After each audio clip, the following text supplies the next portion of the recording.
नमस्ते विद्यार्थी मित्रांनो, तुमच्या विनंतीला मान देऊन आपण या ठिकाणी नवीन टेस्ट सिरीज टाइप मध्ये प्रॅक्टिसच्या अनुषंगाने महत्वाची असणारी आगामी गट ब आणि गट क या पूर्व परीक्षांसाठी अतिशय मोलाचा वाटा असणारा जो सब्जेक्ट आहे मॅथ्स अँड रिझनिंग, ज्याला आपण गणित आणि बुद्धिमत्ता चाचणी असं म्हणतो. यामध्ये 20 प्रश्न विचारले जातात. विद्यार्थी मित्रांनो, ज्या विद्यार्थ्यांना 15+ पडतात त्यांचा रिझल्ट आरामशीर येतो.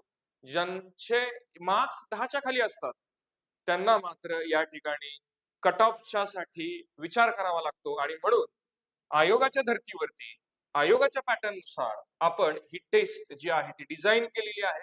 सगळा जो भाग आहे तो आयोगाला डोळ्यासमोर ठेवून आयोगाच्या प्रश्नांची काठिण्य पातळी, आयोग ज्या पद्धतीमध्ये प्रश्न तयार करतं आणि हे 20 प्रश्न ज्या पद्धतीत आयोग कॉम्बिनेशन करतं त्याच स्वरूपातले आपले हे प्रश्न असणार आहेत.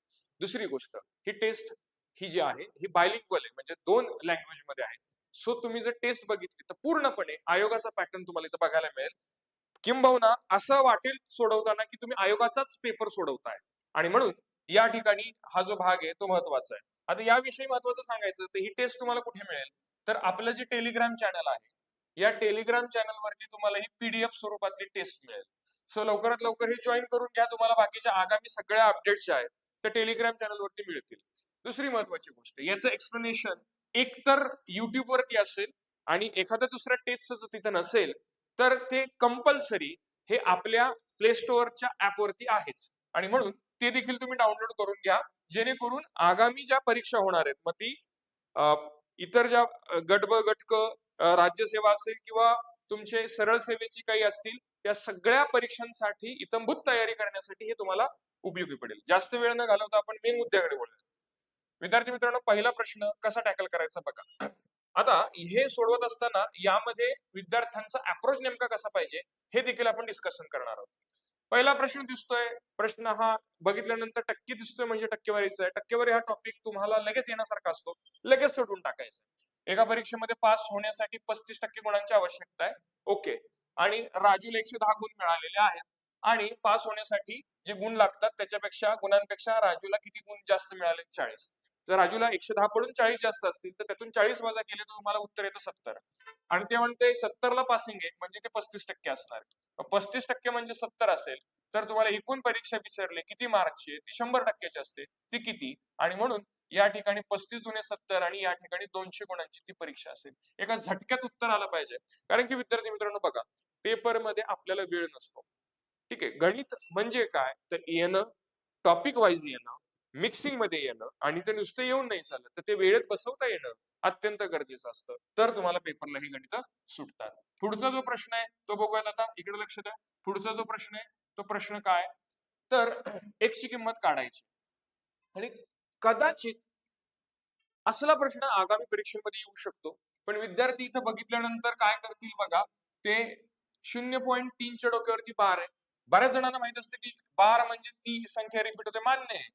पण विद्यार्थी मित्रांनो 0.3333, 0.4444 ज्या वेळेस अशा आकड्यांचा भाग असतो त्यावेळेस याच्यात बेरजेमध्ये मायनॉर मायनॉर मायनॉर जे गॅप राहतो ना, तो गॅप तुमचं उत्तर चुकवतं. आणि म्हणून कॉन्सेप्ट खूप महत्वाची आहे की 0.3 यावरती बार असतो म्हणजे तो आकडा तिथे लिहिला आणि त्याच्यानंतर जेवढ्या संख्यांवरती बार आहे तेवढे 9 घेतले. आता याच्यात कॉन्सेप्ट वेगवेगळे आहेत. आता तो भाग नाहीये शिकवण्याचा, कॉन्सेप्ट आपण लेक्चर मध्ये घेतो. मात्र या ठिकाणी या मुद्दे माहित असणं गरजेचं. मग मी काय केलं, सरळ या एक्सप्रेशनला सोडून घेतलं. 3/9 अधिक 4/9 अधिक 5/9 अधिक 6/9 एवढं ते सिंपल आहे. सगळ्यांचा जो काही छेद आहे ठीक आहे तो समाने एकदाच मांडून घेतला आणि वरच्याची बेरीज 6 5 11 4 या ठिकाणी 14, सॉरी 11 4 15 आणि 3 18, 9 दुने 18. तुमचं उत्तर झटक्यावरती आलं 3. समजतं का विद्यार्थी मित्रांनो? सांगा. पेपरला हाच अप्रोच ठेवायचा आहे तर उत्तर येणार आहे. पुढचा प्रश्न अतिशय महत्वाचा आहे. काय येतो बघा, कॅलेंडर हा आयोगाचा अलीकडचा आवडता टॉपिक. 3 फेब्रुवारी 2000 या दिवशी कोणता वार विचारलाय? सिंपल मेथड आहे. डे कोड नको, मंथ कोड नको, काही नको. -1 केलं 1999 आलं. 1900 आलं म्हणजे मी या ठिकाणी सोमवार हा आपला भाग आहे एवढंच फक्त लक्षात ठेवायचंय. 2000 असेल तर रविवार, 1900 असेल सोमवार, 1800 असेल, ठीक आहे, बुधवार असतो, ठीक आहे, ते लेक्चर मध्ये आपल्या विद्यार्थ्यांचं हे सगळं व्यवस्थित माहित पाहिजे. आता 99 हा भाग आहे असं घेतला, अधिक 99 ला 4 ने भागलं आणि याचं उत्तर भागाकार घेतलं. 4 दुनी 8 आणि 4 चोक 16 आणि 1 जानेवारी पासून 3 फेब्रुवारी पर्यंत आपण आलो. सॉरी, 2 फेब्रुवारी आहे विद्यार्थी, किती आहे 2. तर त्या ठिकाणी 3 जानेवारीचे ऑड दिवस घेतले, 31 महिना असतो, आणि 2 या ठिकाणी काय घेतलेले आपण फेब्रुवारीचे घेतलेले आहेत. इथं पण कट घेतला आणि 7 ने भागतो. 7 का आठवडा 7चा असतो म्हणून. मग या ठिकाणी 7 एके 7, 8 9 29, 7 चोक 28, म्हणजे इथं फक्त ऑड एक्स्ट्रा राहिली बाकी 1 आणि 7 त्रिक 21 आणि 3 म्हणजे इथं 3. आता यांची बेरीज केली, 4 आणि 3 7. 7 म्हटले की काढून टाकला. उत्तर बाकी आलं फक्त एक्स्ट्रा 2 दिवस. तेवढे फक्त सोमवार मध्ये मिसळले. मंगळवार आणि बुधवार तुमचं ठोक उत्तर आलं, कसलाही भाग न विचार करता आणि जे परफेक्ट आहे, कुठलाही कोड न पाठ करता. सो विद्यार्थी मित्रांनो, हा एक भाग लक्षात ठेवा. पुढचा महत्वाचा मुद्दा आहे तो म्हणजे हा देखील सिलोजिझम आयोगाचा आवडता भाग आहे आणि यामध्ये तुम्हाला काय करायचं बघा. अप्रोच कसा आहे बघा. या ठिकाणी स्टेटमेंट्स दिलेत, हे पॉझिटिव्ह आहे, हे पॉझिटिव्ह आहे.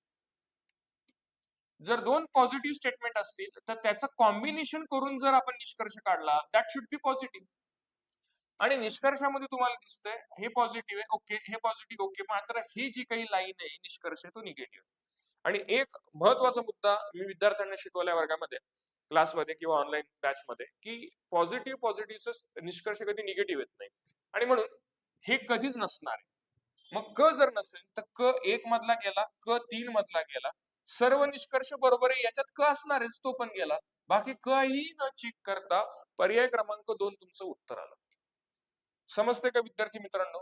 म्हणजे आपण गणिताच्या पेपरमध्ये कशा पद्धतीत वेळ वाया न घालवता कमी वेळेमध्ये उत्तर काढू शकतो, कारण सगळ्यात मोठा भाग आहे गणिताचा तो म्हणजे वेळ, आणि बहुतांश विद्यार्थ्यांना वेळ पुरत नाही. आणि म्हणून लक्षात घ्या, गणित हे प्रॉपर व्यवस्थित शिकणं गरजेचं आहे. आता हे गणित दिसायला मोठं आहे, बघूयात त्याच्यात दम आहे का नाही. पी क्यू आर एस आणि टी 5 मित्र आहेत, उत्तरेकडे तोंड करून बसलेले आहेत, ओके.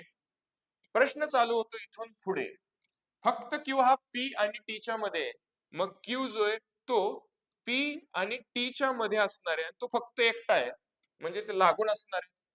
आर हा टीच्या उजव्या बाजूला लगेच, आर जो आहे तो टीच्या उजव्या बाजूला आहे, कारण त्याची तोंड इकडे आहेत उत्तरेला.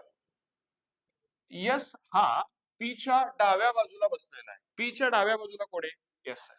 तर वरील माहितीच्या आधारे दिलेल्या 4 पर्यायांपैकी कोणता पर्याय निश्चितपणे सत्य मानता येईल विचारले. सत्य पाहिजे म्हणजे असत्य काढून टाका. बघूयात, चेक करूयात. काय, पी हा आरच्या डाव्या बाजूला आहे, पी आरच्या डाव्या बाजूला आहे, पण तो दुसरा पाहिजे. हा 1 2 तिसरा आहे, हे गेलं निघून.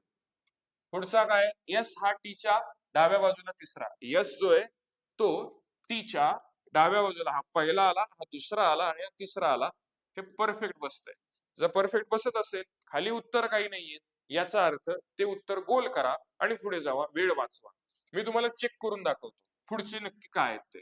क्यू हा टीच्या उजव्या बाजूला आहे, क्यू हा टीच्या हा डाव्या बाजूला आहे खरा, उजव्या बाजूला नाही होणार. आणि क्यू हा पीच्या डाव्या बाजूला आहे, क्यू हा पीच्या उजव्या बाजूला आहे, तो डाव्या बाजूला नाही होणार. आणि म्हणून पेपर हा सोपा असतो, गणित देखील सोपं आहे. आपला अप्रोच, सोडवण्याची पद्धत आणि आपण कसा पद्धतीमध्ये आपण त्याच्याकडे बघतोय. निम्मी विद्यार्थी जे आहेत ते पेपर आल्यानंतर गणित बघितलं की घाबरतात. घाबरण्यासारखं काहीच नाही आणि घाबरू नका, मी आहे. पुढचा प्रश्न बघा, 11 अधिक अंडर रूट मध्ये 72 या संख्येचे वर्गमूळ किती विचारले. मला एक गोष्ट सांगा रे, हा प्रश्न बघितल्यानंतर तुम्ही असा विचार करणार, याला वर्गमुळात घ्यायचं, आता ते काढू कसं, त्याचं उत्तर कसं येणार, ठीक आहे, असलं काही करत बसायचं नाहीये. जर असं येत नसेल तर काय करा, तर 4चा वर्ग 16 असतो हे माहिती आहे, तर 16चं वर्गमूळ हे 4 असतं ना, मग याचं वर्गमूळ यातलं काहीतरी असणार आहे, म्हणजे याचा वर्ग हे असणार आहे, मग ते कुठला येतोय ते बघा. नाहीतर तुम्ही 36 दुने 72 आणि 6 बाहेर काढू शकताय. आलं लक्षात? पण बघूयात आपण काय होतंय ते. जर मी पहिला ऑप्शन चेक केला तर 1चा वर्ग 1, अंडर रूट ऑफ 3चा वर्ग 3 याची बेरीज आणि दोघांचा गुणाकार त्याची दुप्पट 2 अंडर रूट ऑफ या ठिकाणी 3. 3 आणि 1 4 हे नाही होत, हे गेलं. तसंच इथं 2 अधिक 3 म्हणजे 3 आणि 2 5 होतंय आणि या ठिकाणी 2 अंडर रूट मध्ये 6 ही पण नाही जाणार. मग मी तिसरा पर्याय चेक केला, 3चा वर्ग 9 बरोबर आहे आणि अंडर रूट 2चा वर्ग किती रे विद्यार्थी मित्रांनो 2. आता दोन्ही संख्यांचा गुणाकार 3 रूट 2 त्याची दुप्पट 6 रूट 2 9 2 11 जुळल्यासारखं वाटतंय 11 आले. आता अधिक आहे 6 अंडर रूट ऑफ 2 आहे. मग त्याला फोडा ना, 6 बाहेर आहे त्याला आत नेला की त्याचा वर्ग होणार आहे. मग अंडर रूट मध्ये 6चा वर्ग 36 गुणिले 2 म्हणजेच 72. परफेक्ट जुळलं. पर्याय क्रमांक तुमचं 3 उत्तर असणार आहे. अप्रोच कसा वाटतोय मला सांगायला विसरू नका.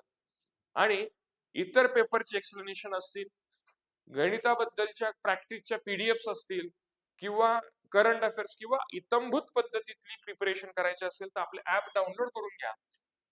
तुम्हाला सगळ्यांना माहिती आहे सुजित सर रयत अकॅडमी नावाचं ऍप आहे. ते ऍप तुम्हाला प्ले स्टोअर वरती किंवा ऍपल वरती देखील मिळेल.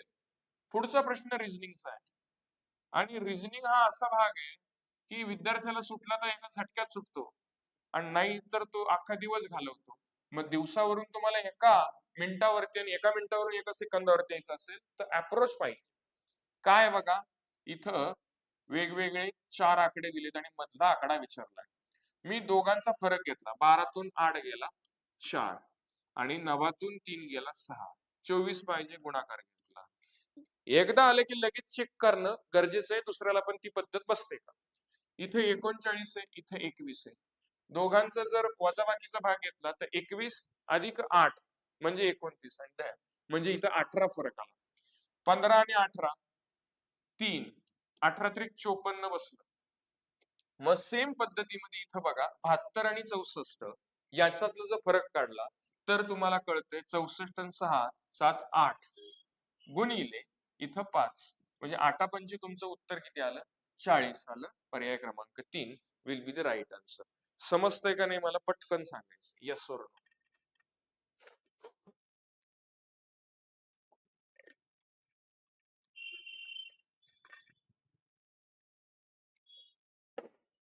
नेक्स्ट क्वेश्चन बघूयात आपण.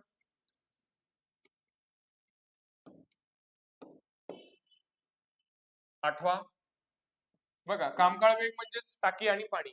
ए आणि बी दोन नळ आहेत. 15 आणि 20 तासांमध्ये ती टाकी भरतायत. मग मी इथं ए घेतला इथं बी घेतला भरतायत म्हणून पॉझिटिव्ह घेतला.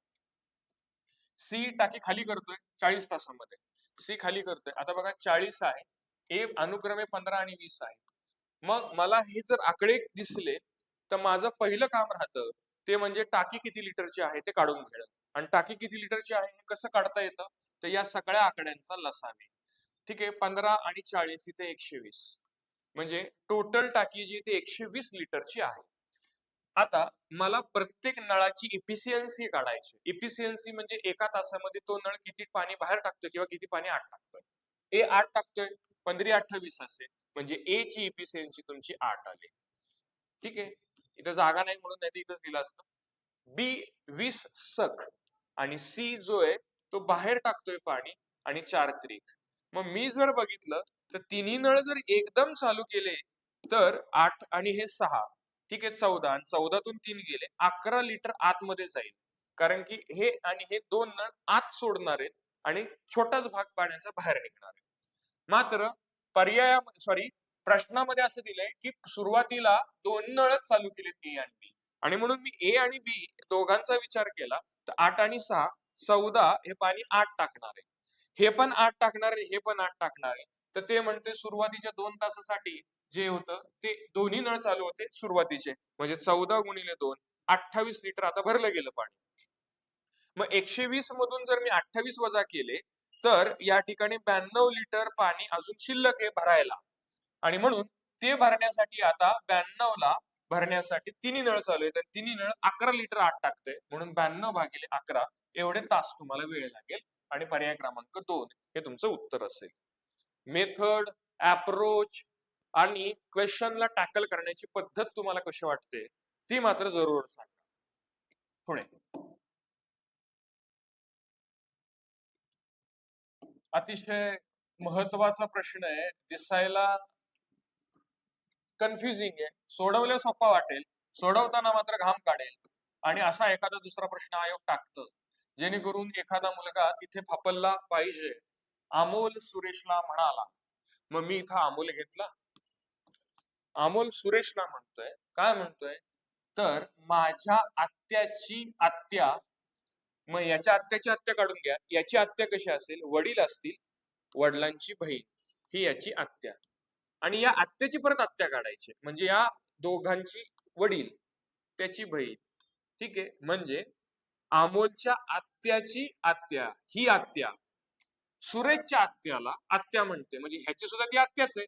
याचा अर्थ या दोघांचे वडील आणि त्यांची बहीण ही आत्या असणार आहे. याचा अर्थ सुरेश कुठे असेल, तर सुरेश इथं असणार आहे. बरोबर आहे का?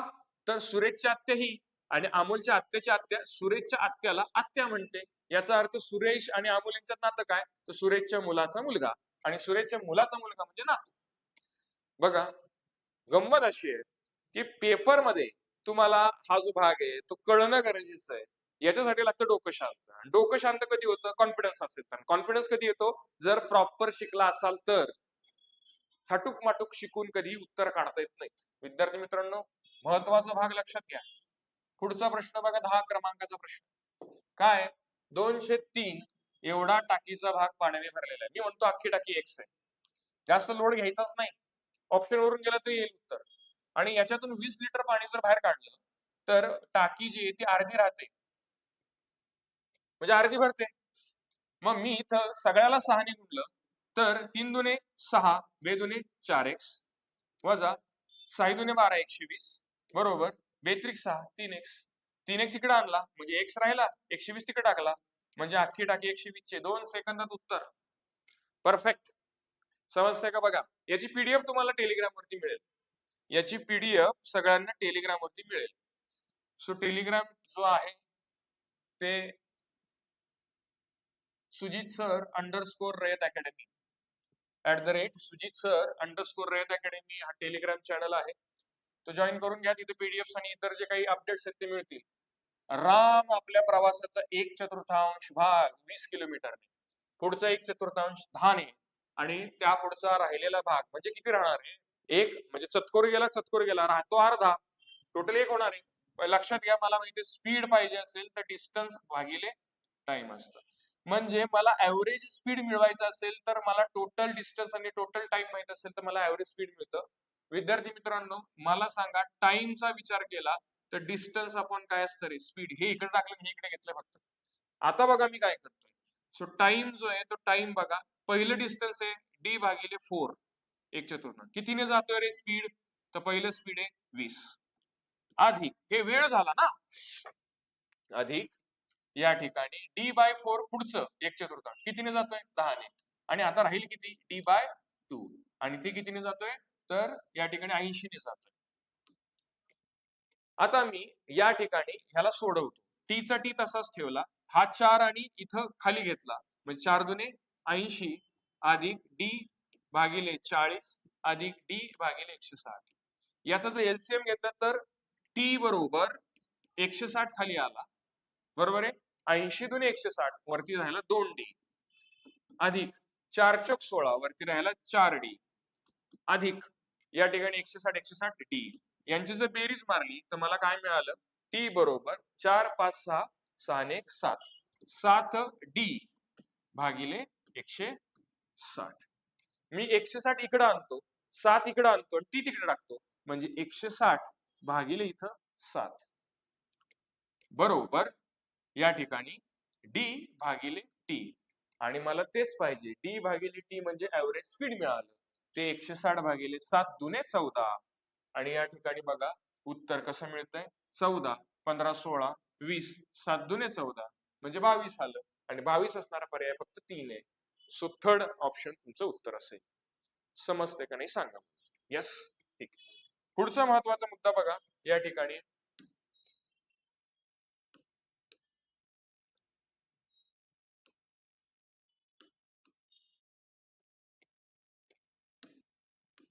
बघा, एका शाळेमध्ये 1500 मुलं आहेत, म्हणजे मुलं याचा अर्थ इथं मेल आहेत आणि इथं फिमेल आहेत.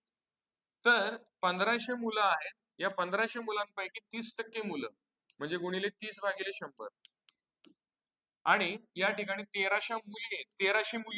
1300 गुणिले 50% मुली घेतलेले आहेत ते माहिती 750. याचं जर उत्तर काढलं आपण 2 शून्य लगेच 15 त्रिक 45 450 मेल आणि या ठिकाणी 650 फिमेल यांनी सहभाग घेतलेला आहे एका कार्यक्रमामध्ये.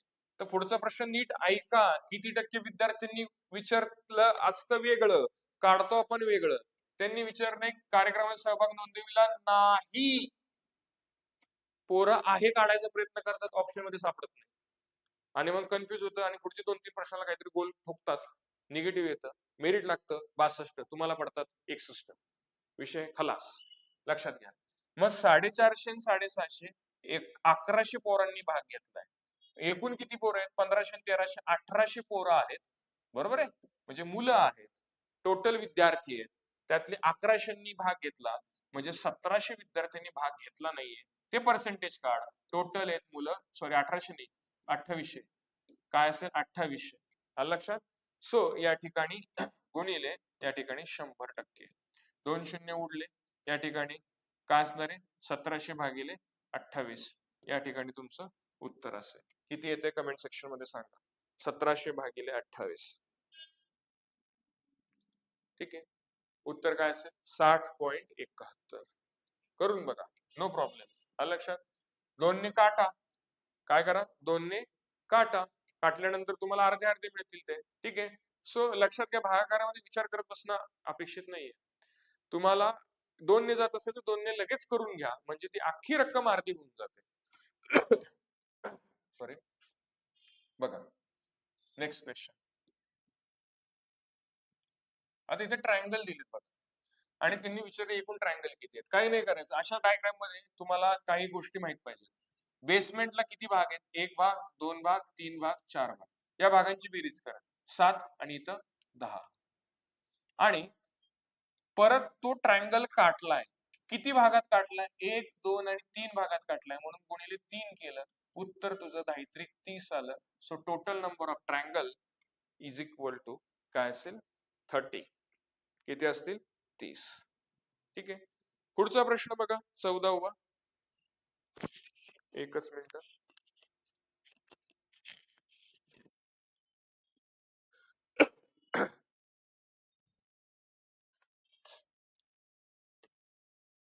आता हा प्रश्न मुळात अर्धा अर्ध झालाय पेजवरती. बघूयात आपण काय येतो. बघा, प्रमोद, कमल, सुरेश, त्र्यंबक, रमेश एका वर्गातील विद्यार्थी असून, बघा प्रश्न डेटा बघितला तर खूप मोठा आहे.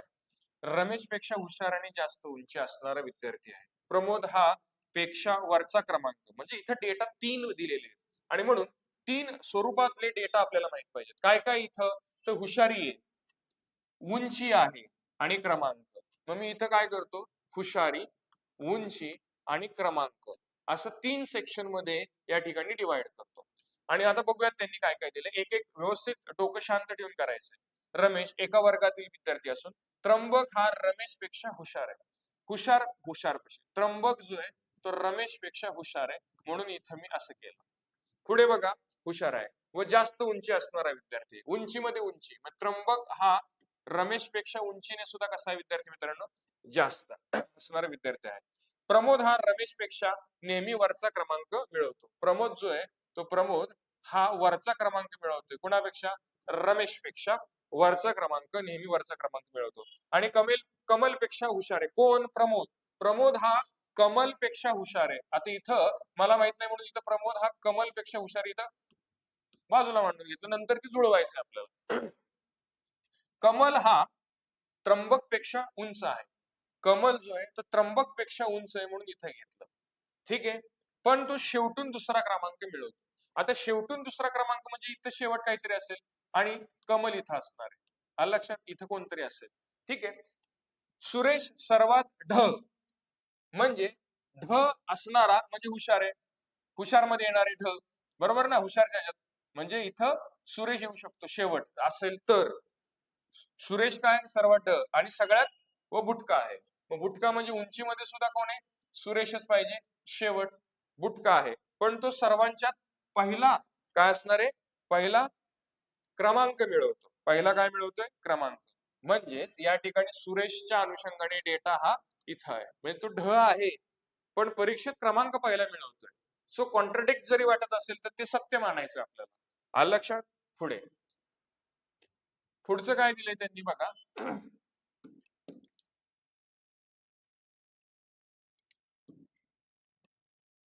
रमेश हा प्रमोद पेक्षा उंच आणि हुशार आहे.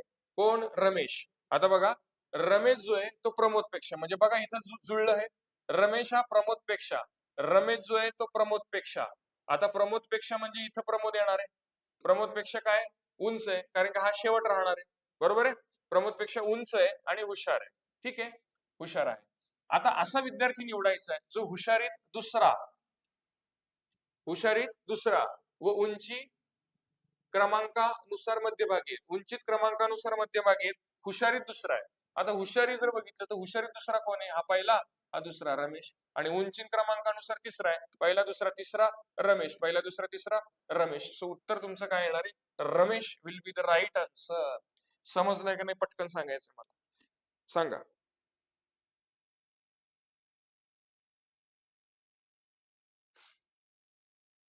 येस. बघा पेपरला प्रश्न काय विचारले जातात, आपण काय स्वरूपामध्ये सोडवतोय.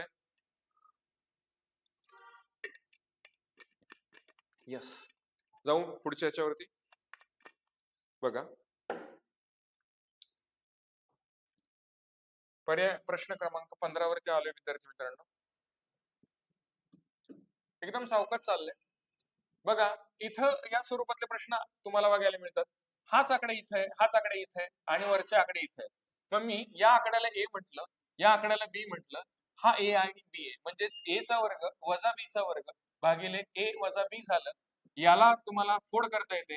ए वर्ग वजा बी वर्ग म्हणजे ए अधिक बी, ए वजा बी भागिले ए वजा बी. ए वजा बी ला ए वजा बी केलं म्हणजे अल्टिमेट उत्तर दोघांची बेरीज. दोघांची बेरीज म्हणजे 0.324 अधिक 1.22 असणारे. काही नाही म्हणजे 0.445 1.500 या ठिकाणी 44. पहिलं उत्तर आहे तुमचं. यस. समजलं का नाही सांगा. 15चं उत्तर काय? पहिलं. 16वा बघूयात. चला वेळ नकोय. आणि एक गोष्ट लक्षात घ्या, तुम्हाला जर स्पीड कमी वाटत असेल तर तो जो भाग आहे तो तुम्ही काय करा, वाढवा स्पीड, त्याचा वाढवा. 1.25 करा किंवा 1.5 बघितला व्हिडिओ तरी चालेल. रामरावांनी बाजारातून 150, 145 आणि 120 मीटर लांबीचे 3 दोरे आणल्या.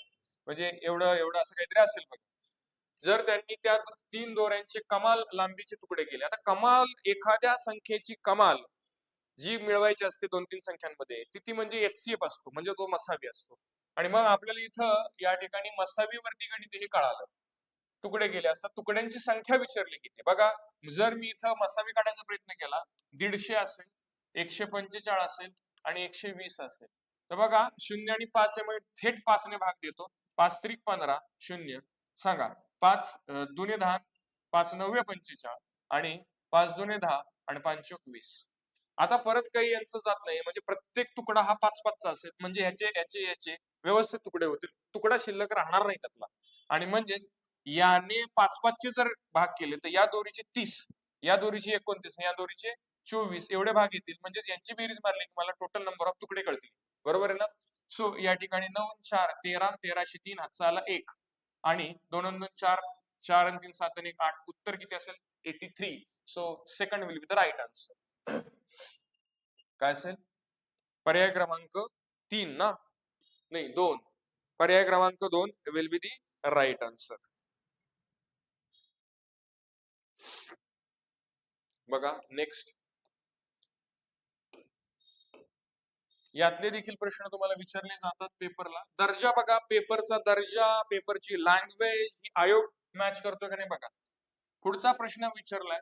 आता बारकाईने जर बघितलं आपण तर 2 3 5 आहे. तुम्हाला एक गोष्ट कळते, इथं 2 आहे, इथं 3 आहे, इथं 5 आहे. 2 3 आणि 5 मूळ संख्या आहे, तर पुढची संख्या मूळ असण्याचे चान्सेस आहेत. आणि म्हणून 8 गेला, 9 गेला, 9 गेला, उत्तर 7 आहे.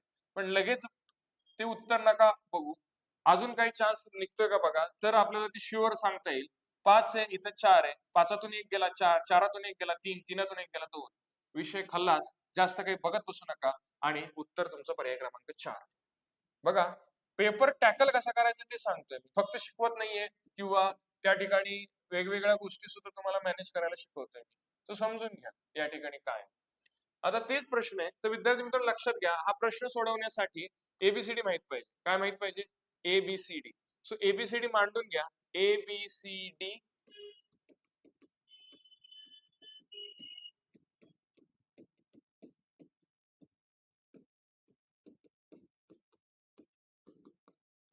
आता काय केलंय बघा, बघा एका सांकेतिक भाषेमध्ये PUSE LGIW, मग पी ला एल घेतलाय. सो पी ला एल घेतलाय, पी कुठे आहे बघा. सो पी इथे आहे, पी ला एल